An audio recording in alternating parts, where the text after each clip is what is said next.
welcome back to my channel. Today we are going to be talking about the YSL All Hours Full Coverage Matte Foundation. I have mine in the shade BR20. I love this. I've had this in my collection for a little while and I've worn it twice before testing it this past week and I'm just amazed. So if you want to find out what it is I love about this foundation, stay tuned and let's jump into the starting off with the Mer Hydrating Illuminator. While we let this sit in, I will show you and tell you a little bit about the other ones I've tried. And like always, I have a full kind of breakdown of how everything went throughout the week on my website, which I will link, or I'll leave a link to down below.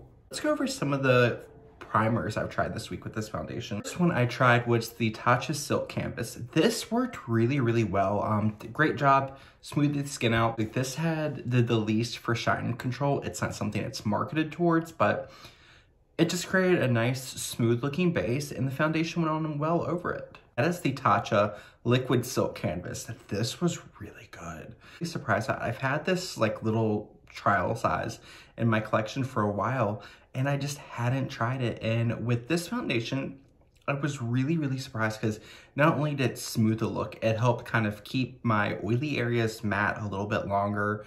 And it made this wear, I think, I'll have to check my notes, but I think I either made it to 12 or 14 hours, something in that range.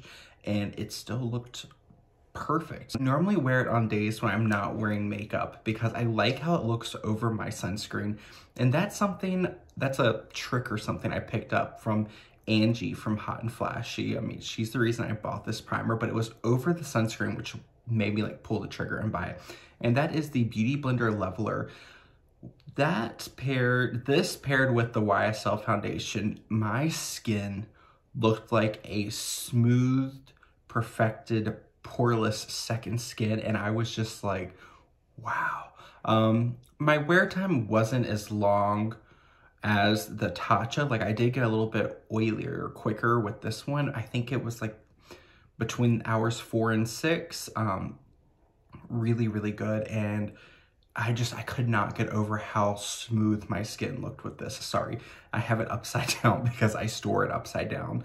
But it was just, this was a really good one. And this one in general, I've played with it with another foundation, which I will be talking about later.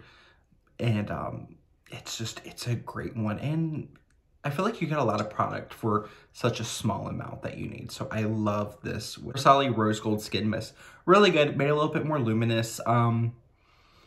It was the combination of these two where I felt like I had the shortest oil-free wear time. I mean, the foundation, I think the lowest I got was like 10 hours, and that's more than enough for what I need out of a foundation.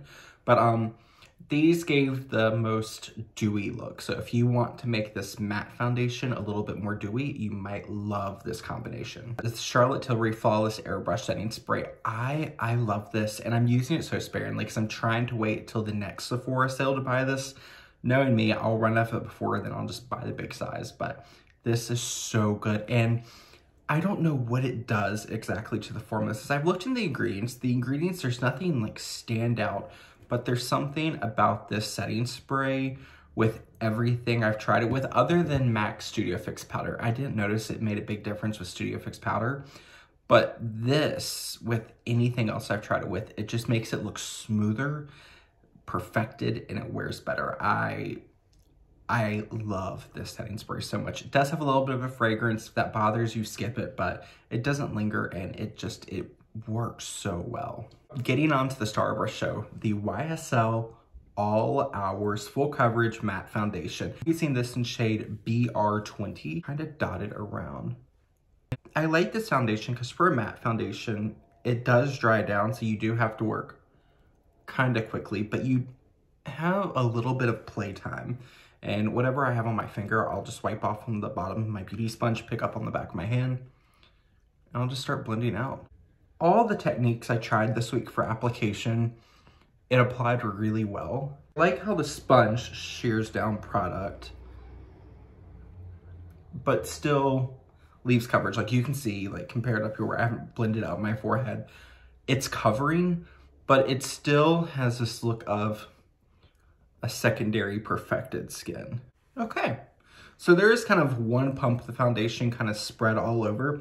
I'm gonna take about maybe a quarter pump, just a small dot, and I'm going to apply this where I personally want a little bit more coverage. So for me, that's right in here. I do this because I don't always love to use concealer. Like, I use concealer under my eyes, but on my face, I don't always love using a concealer. On my forehead, I'm gonna blend that out last because I want the most coverage there, just because I feel like some redness is showing through.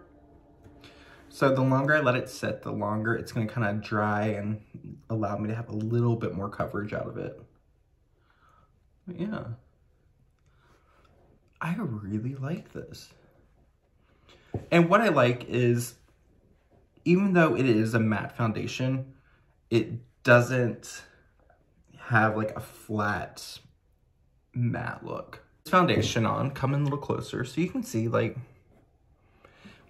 it's not, I have not built it up to the point where it's completely opaque, just because that's not what I like. I like to sheer things down a bit to where you can still see my real skin through the product. I will have more of my overall wear from the week and like detailed experience linked in my website post, which I will have again linked down below. So I'm back, everything's finished. So let's go ahead and do the mini review. So far, Lemare Hydrating Illuminator looks nice. My skin has more of a natural matte finish.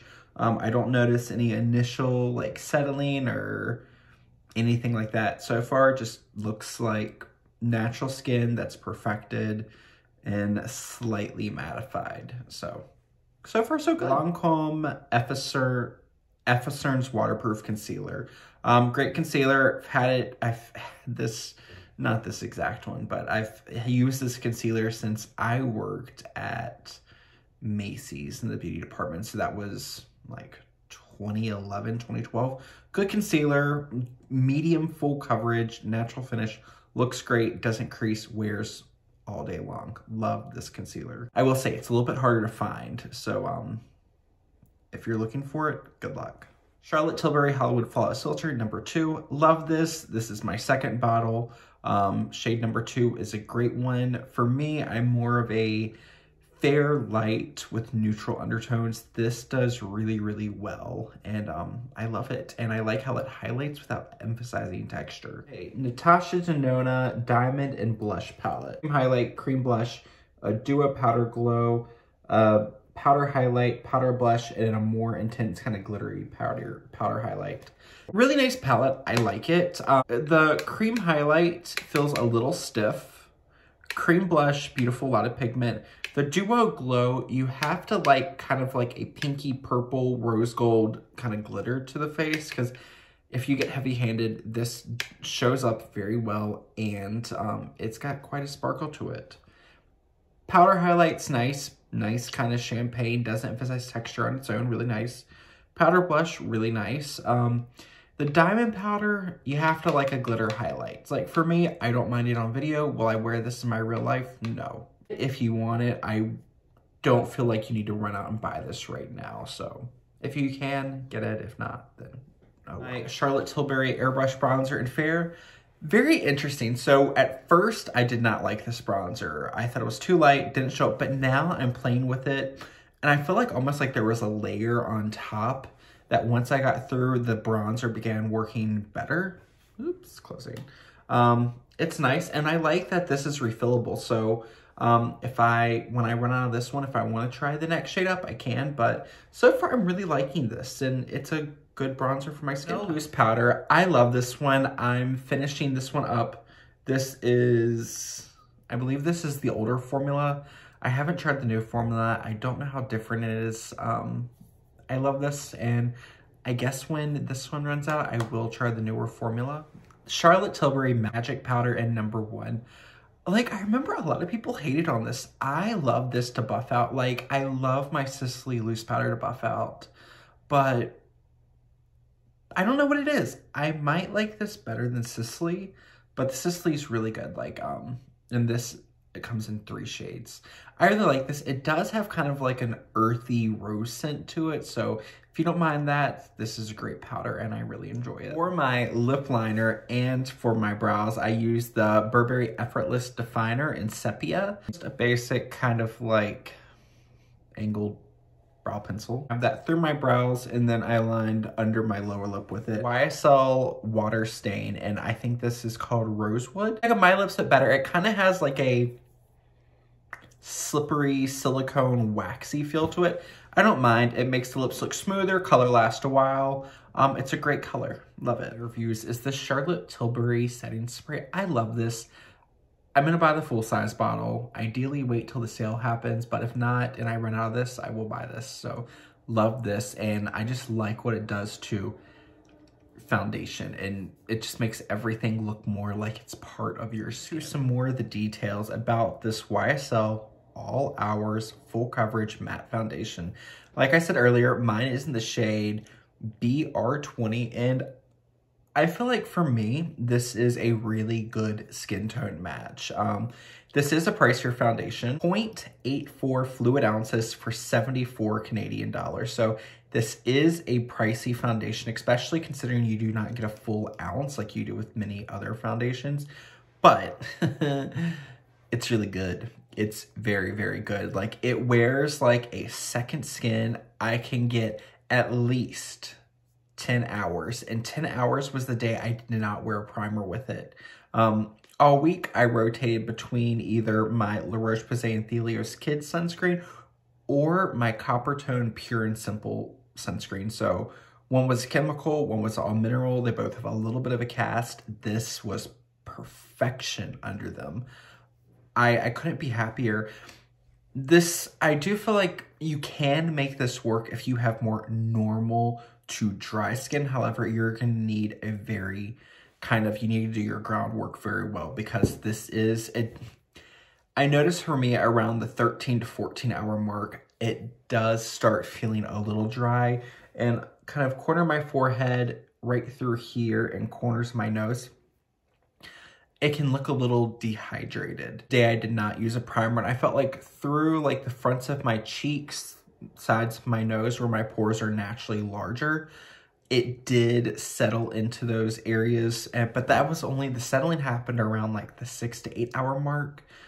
Check the link below for the blog post that goes with this review, because I took notes throughout the week and I'll have all those notes listed there for you to kind of get a more in-depth review on day-to-day wear test. Overall, I really enjoyed this foundation, and I feel like for like me and my normal kind of day, it's a great foundation for going out in. For me, it's just a little too pricey to be an everyday foundation.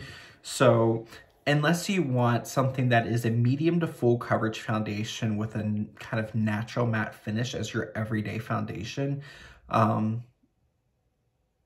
you might be able to skip on this. But if you want a great foundation that looks like your skin, wears well, you want to treat yourself and splurge a little bit, I really love this foundation. And I think for those of you who are looking for a similar foundation, you might really enjoy this one too. My biggest like takeaway from this is it has more of a kind of creamy texture to it. So it's not quite a watery liquid.